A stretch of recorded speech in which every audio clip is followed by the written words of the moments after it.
Right, good evening, ladies and gentlemen. If we're ready, we'll make a start. The first thing I need to do is to go through some housekeeping arrangements. Excuse me. Firstly, the fire evacuation procedures.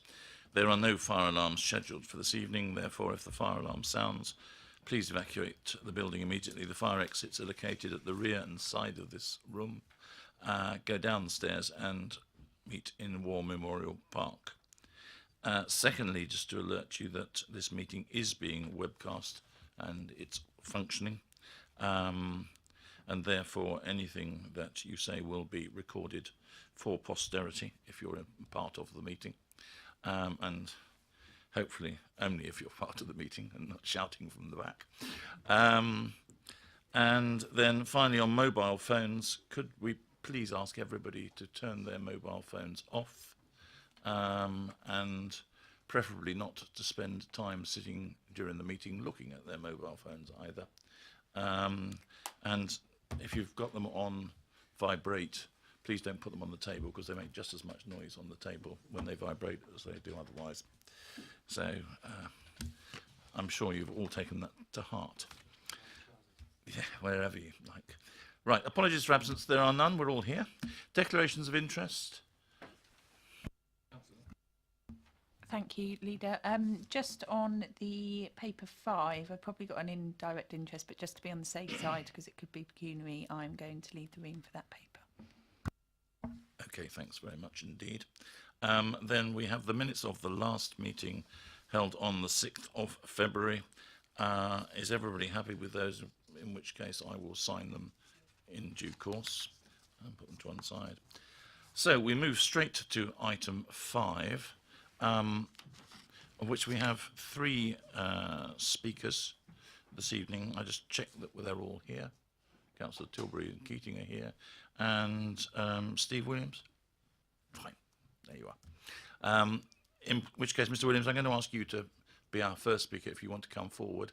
But before I ask you to speak, I'm going to ask Councillor Bound to introduce the item, and then officially you will have 2 minutes to speak, but sometimes I get more generous if you're making it really interesting. Basingstoke Town are playing away to Slough tonight. Oh, right, it'll be just 2 minutes then, will it? Fine. Okay.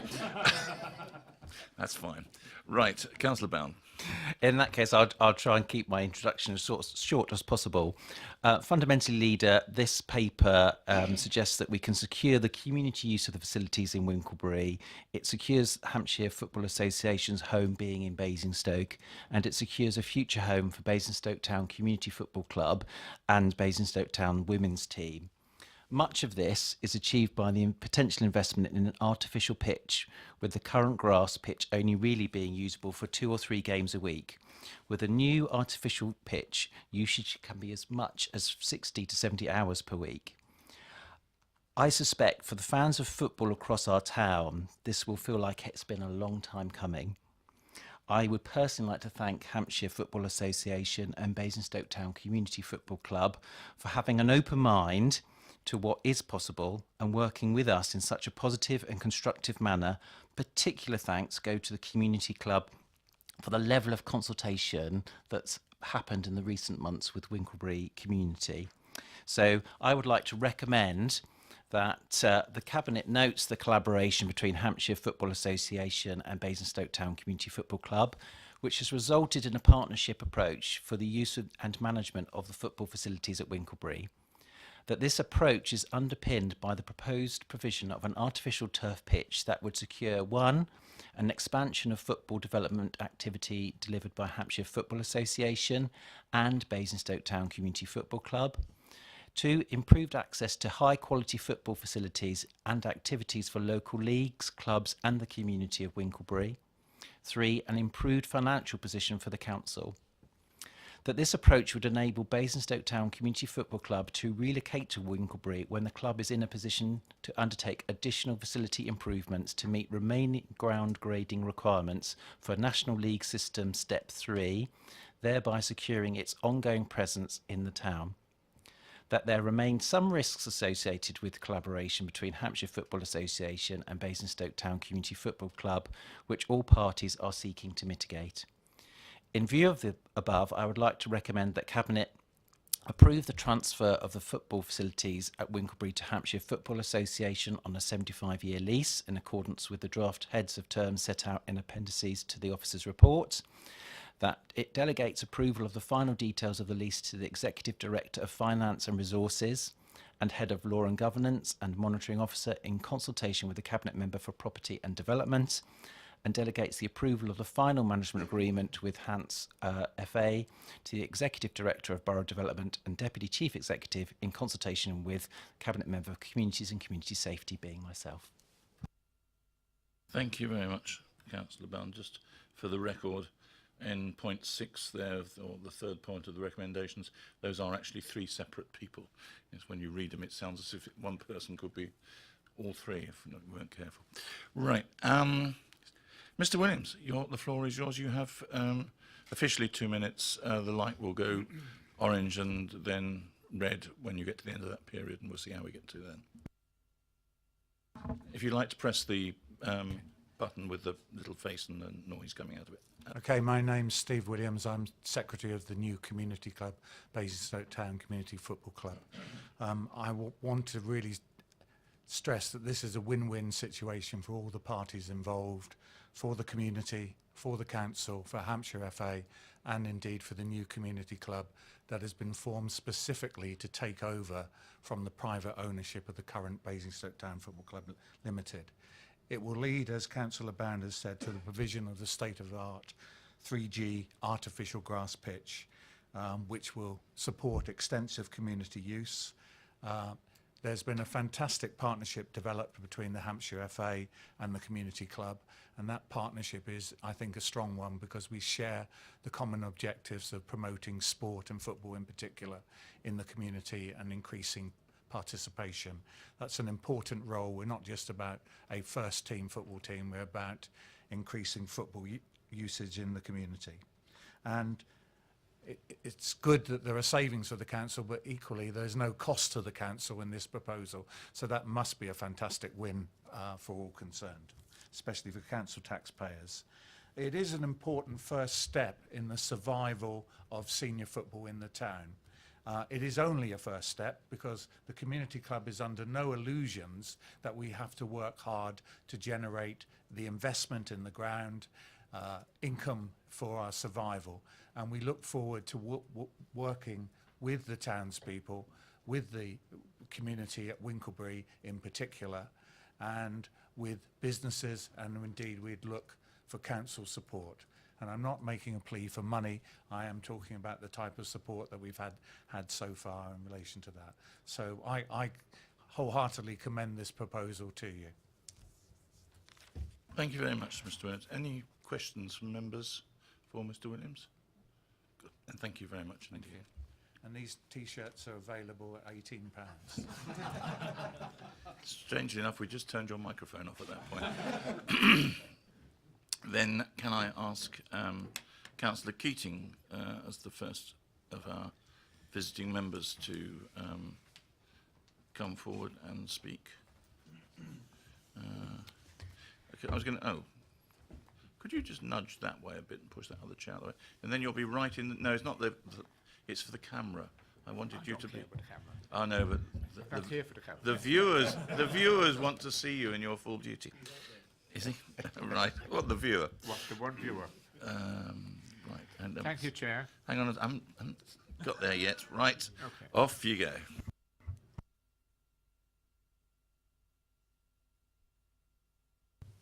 I'm not here with anything to say against the football club.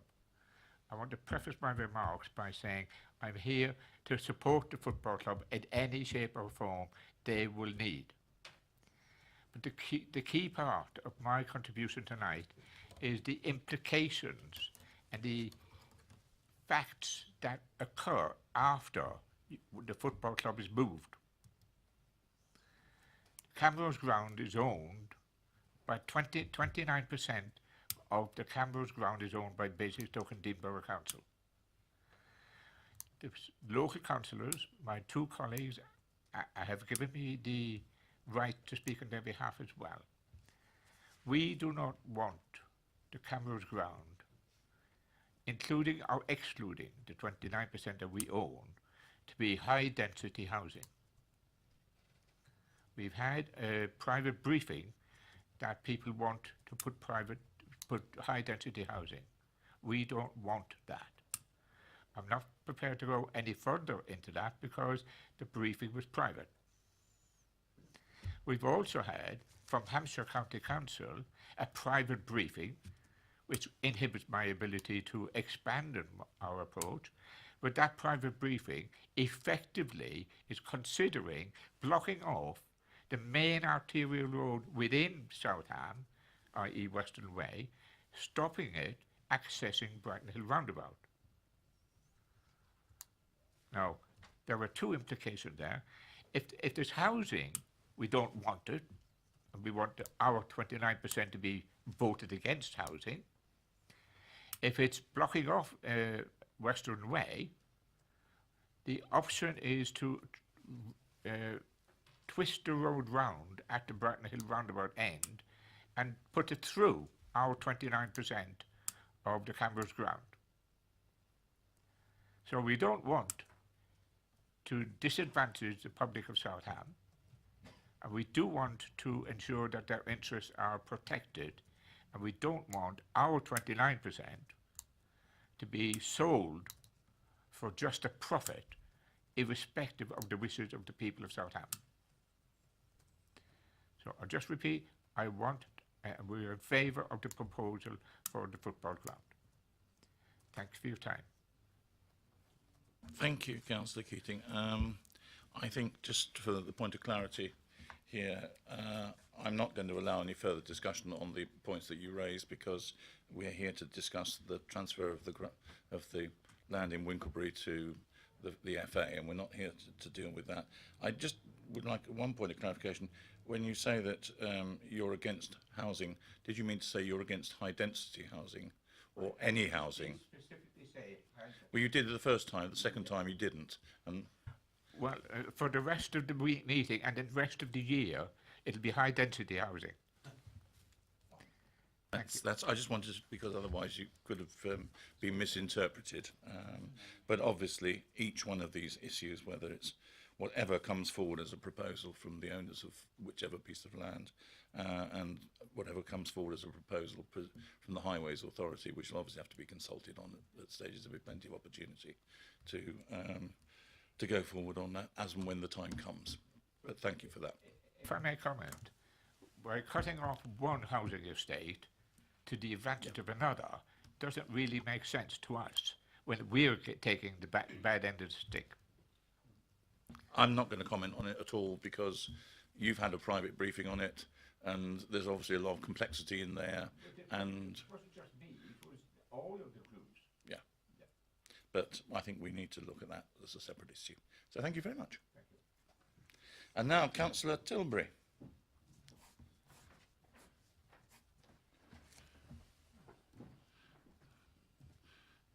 There we go.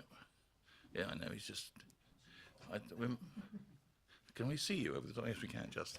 Are you ready? Then you also have 4 minutes. Yeah, thank you very much. Yeah, I've come along to support this proposal. Certainly, they've got a very good team now. I know Steve for many years. He's run the ORC in Overton and got it out of a bit of a mess that had been in for some years, and has done a superb job. So I've got every confidence in the team, you know, and including my fellow ward councillor, of course. There are obviously concerns from Winklebury residents are over parking there, and I know the issues if you go past are occasionally on sort of Saturdays anyway, but there's a potential for improving the car parking at the leisure park, because fortunately there's a railway bridge there which links the two, which is ideal. So that's, you know, there is potential there. We've got the potential of recycling some of the fund, some money from our ownership of the Camrose ground. I would ask if, you know, if we do get the money for that at some point, which presumably we will, then some of that could be recycled and go towards the football club, because obviously, I mean, they're doing a difficult job. I mean, the club's been in a mess for some time now. We've had the plan to move to the Common, and that's all gone pear-shaped, and You know we've got a group who are prepared to take it on, run as a community group. I think all we can do is support them. And as for the the issue of the golden share and all those issues, I think we need to resolve that at some later date and get to the bottom of all that. But in the meantime, this looks to be the best way forward for everybody. So I'd give it my wholehearted support. Thank you, Chair. Thank you very much, Councillor. Right, Councillor Bound, do you want to respond to begin with, or would you like to wait and hear if anybody else has got any contributions to make? Let's wait for other contributions first. Right, who would like to? Councillor Isett. Yes, I would just like to give my support to these proposals. I'm clear that football in Basingstoke is very important, and I'm delighted that after all the disappointments and delays and difficulties that have been experienced by the football club over many years, that by constructive working together and a collaborative approach, we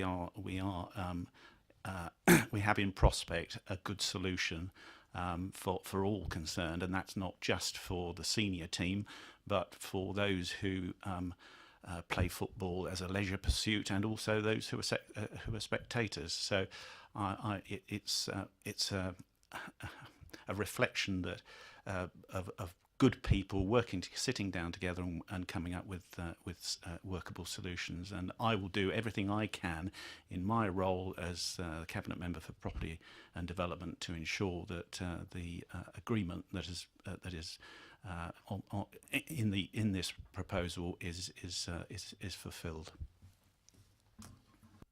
Thank you very much. I thought another footballer might want to have a contribution. At least you're not wearing your football shorts tonight. Thank you, Leader. Well, I want to say how wonderful this is. We have in the past, as councillors, come away from meetings feeling as though, wait for it, we've kicked the football club into the long grass, and today the ball is right in the centre of the pitch, and we're delighted. I, as some of my fellow councillors here know, was a manager of a youth football team for 6.5 years, up until quite recently in North Hampshire, not Basingstoke, sadly. And I play football once a week, despite appearances. I know the benefits of encouraging people of mixed abilities, of different ages, in playing football, male and female. And I think it's a wonderful thing that's now happening at long last, that Basingstoke will have a good home from which it can then thrive, I hope. And I just want you to know that we are believers in football and Basingstoke having a football team. So well done to all those involved, including Councillor Bound. And after that build-up, Councillor Bound, I think the floor is now yours.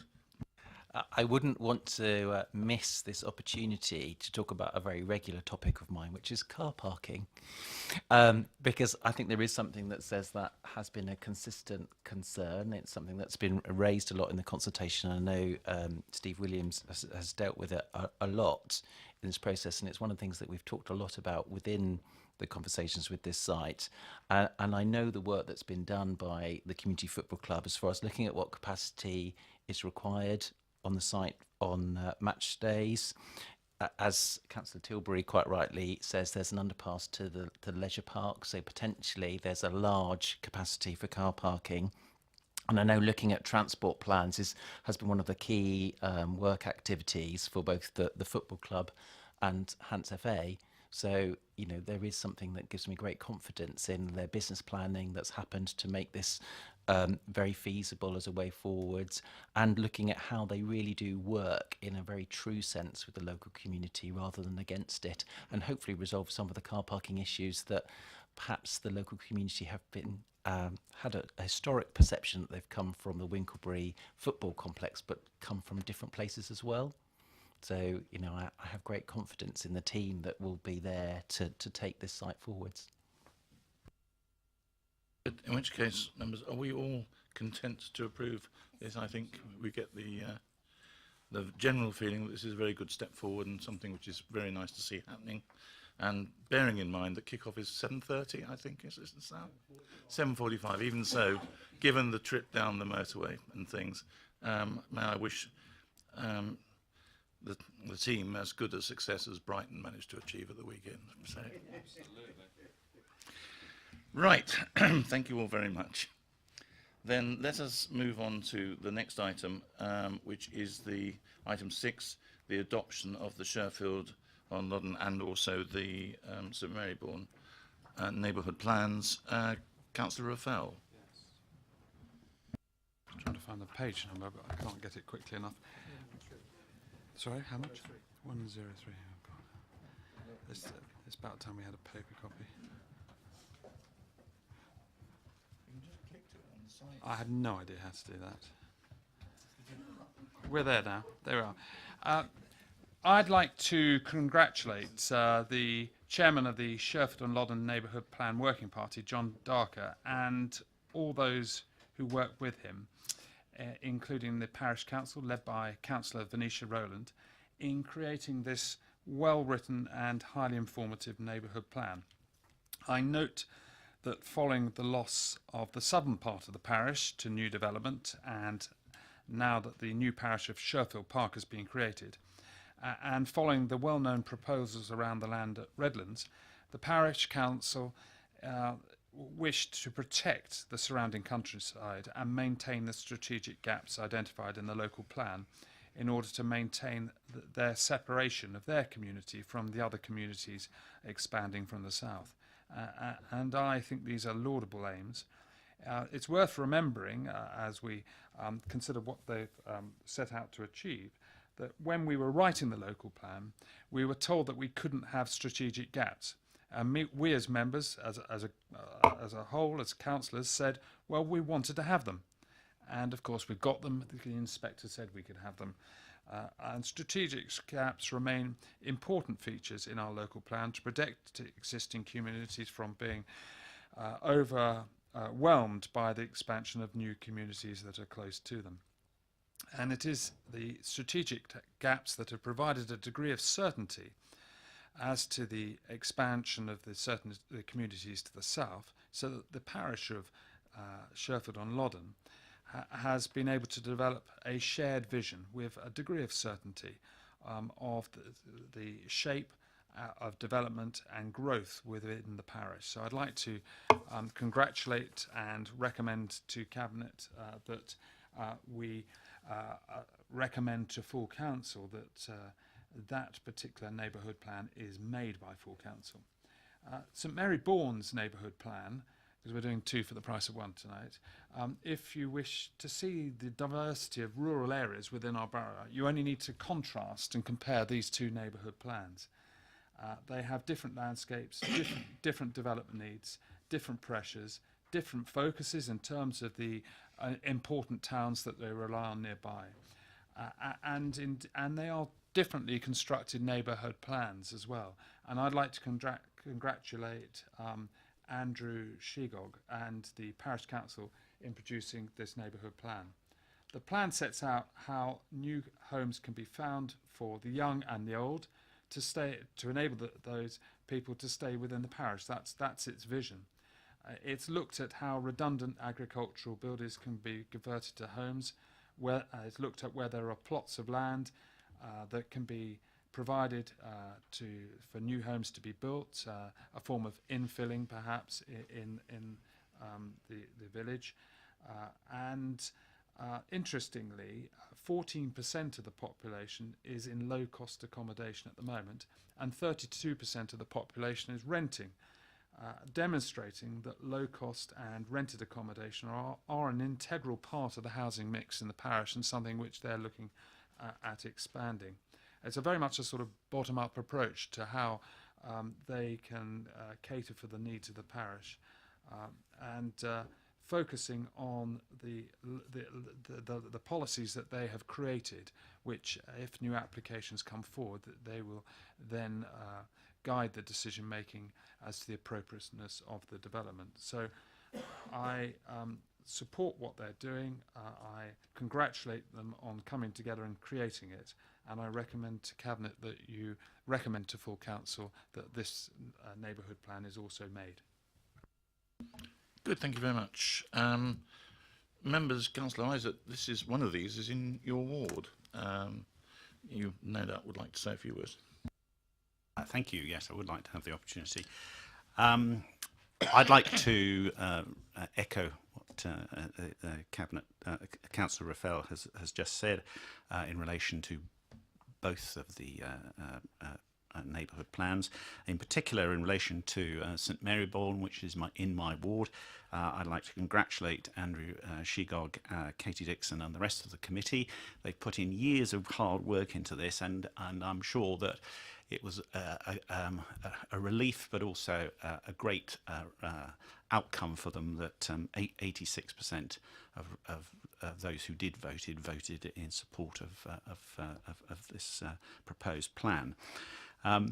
It is a beautifully formed, perfectly formed plan, much like St Marybourne. St Marybourne is a beautiful part of the borough, and I'm very privileged to represent it. And as Councillor Raffel has just remarked, they have been forward-thinking. They want to maintain and sustain the community, so this plan envisages new development taking place, sensitive new development taking place, provision for starter homes, homes for those wishing to downsize, and also the plan provides for well-designed new homes, and also ensuring that the sense of place, which is very evident in St Marybourne, is maintained in the years ahead. So I would like to add my endorsement to what I think has been a very well prepared and thought out plan for the future of St Marybourne. Thank you very much. Anybody else? If not, I mean, I would just add my congratulations to those who've done these things. It is enormously hard work. I know, because my ward, my parish, is going through the process of putting one together at the moment. But it's good to see that we're now getting so many plans coming through and so many plans being agreed, and there's so many in the pipeline. And it's actually a case, I think, that quite often the process that you have to go through to get the plan done is as instructive and as useful to the community as finishing up with the final plan itself. So on those grounds, we're very happy, I think, to put these forwards for adoption as per the papers. Right, well, while you're on a winner then, Councillor Raffel, would you like to move on to the adoption of the statement of community involvement? Thank you, Leader. The Statement of Community Involvement sets out our Council's policy on involving the community and others in all aspects of planning, including the production of planning policy documents and the determination of planning applications. It sets out how we do consultation, and so that we are able, following a consultation, to say that there has been a thorough consultation which allows views to come forward that we can take into account when making our decisions. And of course, it would be no surprise that we've consulted on this. And amendments and suggestions have come forward which we have adopted, and they are documented in the appendices. I could say a bit more, but I'm going to keep it short. I just want to say that we as a council recognise the importance of consultation in terms of transparency and accountability. It enables us to say what we're doing. It enables us to listen to the communities when they have views, and it enables us to show how we've taken them into account when we make decisions. It is often the case, especially with planning, that we may share a destination, but we might not necessarily share the route. And consultation is one of the alternative means of providing a different route to get to the destination that we want to achieve. So, and it's worked well when in the recent times with the latest iteration of our local plan, and it's worked well in other consultations that we've had on planning policy and SPDs that are currently going on at the present moment. I'd like to thank the officers for the document they've prepared. In my view, it reads well, and it will be useful for us all in carrying out consultations in the future. Thank you. Any other comments anybody wants to make? I think self-evidently a good thing to have. It's a good series of updates. Just to remind, we're only required to do really to recommend this, or to note the contents of the report, but to recommend this for full council to adopt. I'm assuming that this goes forward for March adoption. Yes. I would hope so anyway. One of many things to say. Good. Then let's move on to another subject, one which is clearly going to be of great interest to Councillor Raffel, which is smart Basingstoke and digital inclusion. Trying to explain yourself. Is it because you think the word smart, or is it because you know we don't have any broadband where I am? It was, I think it was just the problem you were having wrestling with your iPad. But we'll gloss over that and move over to Councillor Golding to introduce this paper. Thank you, Leader. Technology is already a key asset in Basingstoke and Deane. This has been highlighted by the recent recognition that Basingstoke is in the top 10 tech towns in the UK, as well as having resources like the first 5G testbed that's publicly available for local businesses to develop and test products for this new technology.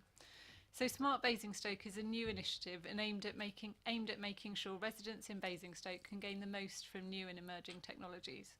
The paper before you today outlines findings from a consultation that was undertaken by Urban Tide, and also a strategy to develop the use of emerging technologies across Basingstoke and Deane. So the plan focuses primarily on how technology can improve housing, transport and health, and it shapes how we will build on existing local networks to identify specific issues that technology could address. This is important to ensure that the approach is focused and clearly linked to resident benefits. Now, we have significant opportunities, particularly with the development of Manydown, but also with regeneration projects, both for local businesses, such as at Basing View, but also with residential, such as regeneration in Winklebury. So the ambition for Smart Basingstoke is that residents from all areas of the borough will benefit from the increased use of smart technology, so that it's not just a town initiative or a new housing initiative. So this paper recommends that Cabinet notes the progress to date of Smart Basingstoke and endorses the strategic approach to Smart Basingstoke programme as outlined.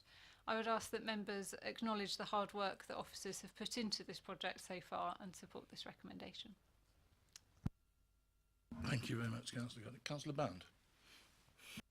I just wanted to add, Leader, if I may, that it's good to see so many of our local organisations embracing this agenda, and great to see that BCOT are leading the way, winning the Education Specialists Further Education Awards Outstanding Use of Technology Award, with key members like Sky Caves, their Learning Technology Apprentice, and Scott Hayden, the Digital Innovation Specialist, and students who really are sort of leading the way as a dedicated team of digital leaders, giving us all a spotlight, including some of my colleagues on the other side of the room, for all those who have little knowledge of technology, that it is possible to turn into a competent user, and for many to be able to take a role in training others. Thank you, Councillor Tate. I'm sure Councillor Raffel found that very helpful. And note the great steps taken by BCOT to lead the way in this area. So I think it's a great sign that everybody's embracing this agenda. Anybody else? Because if not, I mean, I am 100% behind this. More than that, I think we cannot underestimate the importance of new and emerging technologies that they're going to have for us in going forward, both in terms of improving the quality of life that we have as individuals, but also vitally the robustness of the local economy that we have. And we are very lucky that we already have a foundation of a lot of very good people working in this area with a lot of knowledge in this area. You only have to go to some of the things like the hackathons which we've been organising to see how much innovation and novelty that there is there. The fact that we have got Set Squared working within the community to really develop entrepreneurship within that community is a very, very positive step that we've taken already, but there is so much more to do, and this is yet one very small step along the way to actually achieving what I would like to see, that as part of, well, when we eventually produce it Horizon 2050, that the whole question of the use of technology will be fully integrated into the way that Basingstoke develops and the borough develops in the future, even if it is just my pods, which will be autonomous pods will be everywhere, I can assure you by then. So I think a very good first steps, and carry on the excellent work, because we desperately need to be there at the forefront. Right, moving away from that, let us go across to Councillor Tate and back to the money side. Thank you, Leader. Tonight's report that you have in front of you is the Revenue and Capital Monitoring Report for the third quarter performance and forecast for the year end. There is a lot of detail in the summaries behind the report, but I'd just like to draw Cabinet's attention to a number of points within it. Firstly, that the net expenditure remains at 776,000 below budget, and the after the carry forwards, there are two issues in here which are positive, but we need to understand where they come from. First of all, that the expenditure is some 346,000 below budget in the forecast, which is at 0.3, and that's largely due to the budgets not being used for empty units in the MALs. But actually, more importantly, at this particular stage, I'd like to draw attention to the income variance, which is a positive variance of 0.3% and 429,000, which is produced from two elements of our treasury management performing higher than expected. Diversified credit funds, which we've discussed before, but property investment strategy in particular. This shows that the direction we've gone is producing the right results that we're looking for. And whilst we understand that there is a greater volatility in some of these, but actually the results are there to be seen and are making a positive impact on our budgeting. Secondly, that the capital budgeting and expenditure are in line, so that there is good, strong management of our capital expenditure. And the third point I'd draw attention to Cabinet is that there is £750,000 transfer from capital to the Manydown budgets, and it shows that now we're moving from, if you like, a planning. We're now in the active phase of budgeting and developing the Manydown project, and that in itself is a significant directional change for the future. Finally, there are a large number of transfer requests. The point I just ask Cabinet to note is that these are based on the forecasts and their approvals in principle for the transfer to the reserve budgets. We're required to do this earlier in the year now because of the new financial regulations, which allow us to close the books at the end of March, and therefore, subject to the final budgeting performances, these will be agreed and then move forward. So they're an agreement in principle to these particular transfers. Finally, it is a good result, and I think it's also worthwhile drawing Cabinet's attention to the strong work which is done by the officers in both developing the forecast, but all the officers within the council for achieving the expenditure reductions and controlling their budgets in a way that allows us to achieve a strong result like this. It is to be commended and should be transferred to all members of the staff. Thank you very much, Councillor Tate. Anybody, any comments? Nope. Okay. Well, I think what's really good to know and to hear is that two of the main reasons for the improved situation is, firstly, that we haven't spent the reserves we needed for empty units in the MALs because the MALs are full or virtually full, and that's an indication of just how footfall is going up in the town, which was reflected in another paper that we were looking at the other day, and the fact that you've also got the footfall increasing in Festival Place as well. So these ideas that you know, the town centre is suffering, well, other town centres may be suffering, but Basingstoke's isn't. So that's very positive. And then secondly, the increased return on investments. We said we were going to do it because we identified the problem. We've got on and done it, and we've got the results from doing it. which is all you can ask for in management of your resources. So, approved, everybody? Good. In which case, allow me to bring the meeting to a conclusion at 7:08. Thank you all very much.